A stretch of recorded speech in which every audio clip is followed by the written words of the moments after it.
नमस्कार दोस्तों, स्वागत है आपका हिंदी नॉलेज शो में। तो दोस्तों, आज मैं आपको जो खबर देने वाला हूं, जिसे जानकर आप बेहद ही ज़्यादा खुश होंगे। हालांकि कई लोग इस पर विश्वास नहीं करेंगे, इसलिए मैं आपको बिल्कुल ऑथेंटिक आर्टिकल दिखाने वाला हूं, जिससे कि आप पूरी तरीके से संतुष्ट हो जाएं। जी हाँ, ये खबर सच है। लेकिन एक बात तो तय है, अगर आप भारत और भारत के भविष्य में सुपर पावर बनने को लेकर चिंतित रहते हैं, तो आप इसे जानकर बेहद ही ज़्यादा खुश होने वाले हैं। तो चलिए बिना देर किए अपनी वीडियो को हम शुरू कर लेते हैं। तो दोस्तों, आप लोग सभी लोग जानते ही होंगे कि किसी भी देश को अगर एक बड़ी महाशक्ति और सुपर पावर बनना है, तो उसे सबसे पहले एक बड़ी अर्थव्यवस्था बनना ही होता है।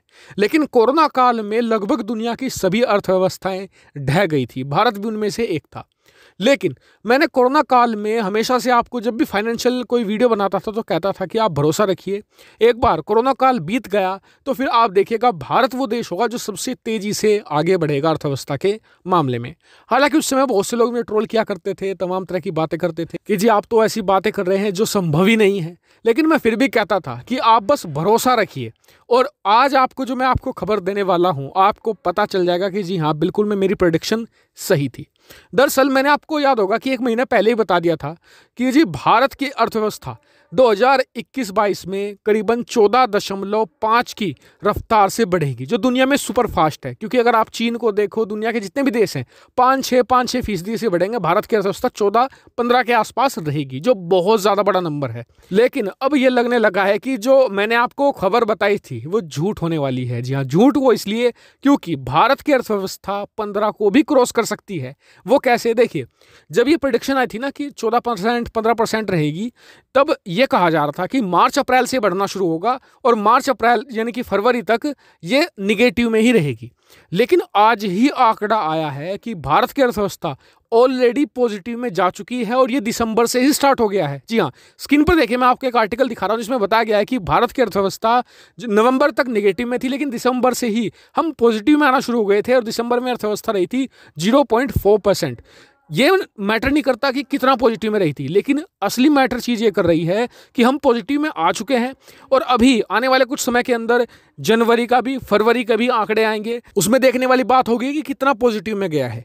लेकिन अब एस्टिमेट ये बताया जा रहा है कि जब भारत की अर्थव्यवस्था फरवरी तक निगेटिव में बता रहे थे, तब जाकर 2021-22 में 14% की ग्रोथ थी पॉजिटिव में।